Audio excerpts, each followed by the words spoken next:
নমস্কার বন্ধুরা, জ্যোতিষ রঞ্জিত। জ্যোতিষশাস্ত্র অনুসারে বৈবাহিক লক্ষ্মী ব্রত পালন করা খুবই শুভ। টানা ৮ শুক্রবার ধরে এই ব্রত পালন করলে মনের সব ইচ্ছে পূরণ হয়। পুরাণ কথা অনুসারে একবার মা লক্ষ্মী এক ব্যক্তির উপর অত্যন্ত তুষ্ট হয়েছিলেন। তার ঘর খাদ্য সম্পদ ভরে উঠেছিল। ওই ব্যক্তি বৈভব লক্ষ্মী ব্রত পালন করেছিলেন। কীভাবে পালন করবেন বৈভব লক্ষ্মী ব্রত তা জেনে নিন আমার এই ভিডিওতে। বৈভব লক্ষ্মী ব্রত পালন করলে মনের সকল ইচ্ছে পূরণ হয়। এই ব্রত পালন করলে সুখ সম্পদ ও বৈভব লাভ করা সম্ভব হয়। বৈভব লক্ষ্মী ব্রত পালন করলে আপনার সংসারে পাকাপাকিভাবে বাস করবেন মা লক্ষ্মী। হিন্দু ধর্ম অনুসারে প্রতি শুক্রবার বৈভব লক্ষ্মী ব্রত রাখতে হয়। নারী এবং পুরুষ উভয় বৈভব লক্ষ্মী ব্রত রাখতে পারে। এর ফলে সংসারে সমৃদ্ধি আসে এবং ব্যবসায় লাভ বাড়ে। বৈভব লক্ষ্মী ব্রত শ্রীযন্ত্র পূজায় বিশেষভাবে উপকারী। বৈভব লক্ষ্মী ব্রত পালনের নিয়ম কীভাবে করবেন সেটা আপনাদের বলছি। বৈভব লক্ষ্মী ব্রত টানা ৮ শুক্রবার ধরে রাখতে হয়।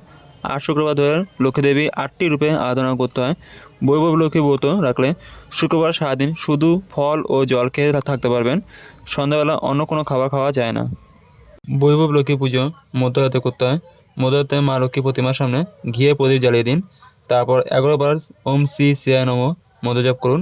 এরপর গোলাপ ফুল ও গোলাপের সুগন্ধি দেবীকে নিবেদন করুন।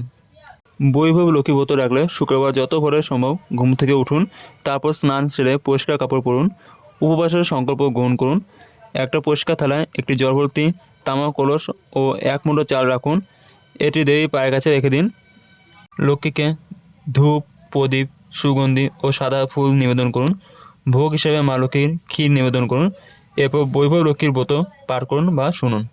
সন্ধ্যাবেলা বৈভব লক্ষ্মী ব্রতকথা বই ও দক্ষিণা দান করুন। পরের দিন সূর্যোদয়ে আপনি খাবার খেতে পাবেন। এভাবে টানা ৮ শুক্রবার পালন করতে হবে। এই দিনে আপনার কাজের স্থানে শ্রীযন্ত্র স্থাপন করুন।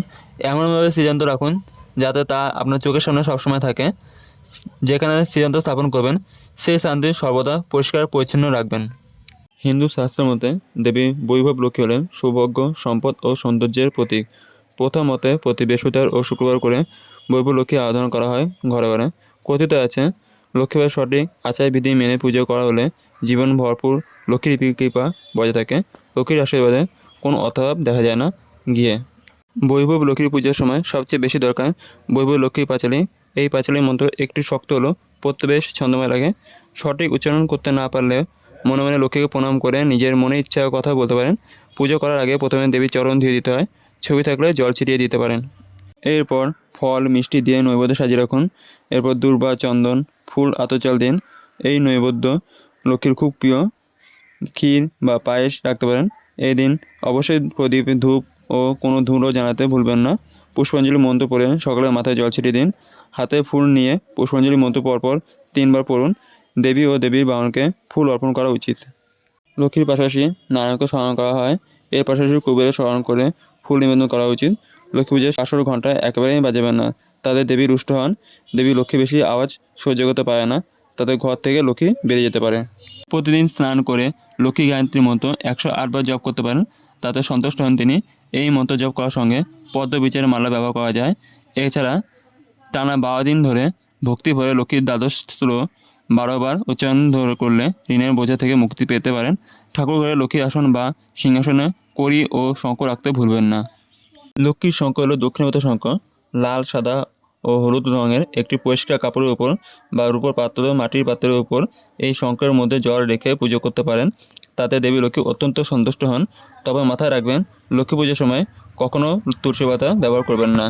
সম্পূর্ণ ভিডিও দেখার জন্য আপনাদের অসংখ্য ধন্যবাদ। ভিডিওটি ভালো লাগলে লাইক, শেয়ার আর আপনাদের কোনো মন্তব্য থাকলে কমেন্টে জানাবেন এবং চ্যানেলটিকে সাবস্ক্রাইব করে বেল আইকন অন করে পাশে থাকবেন।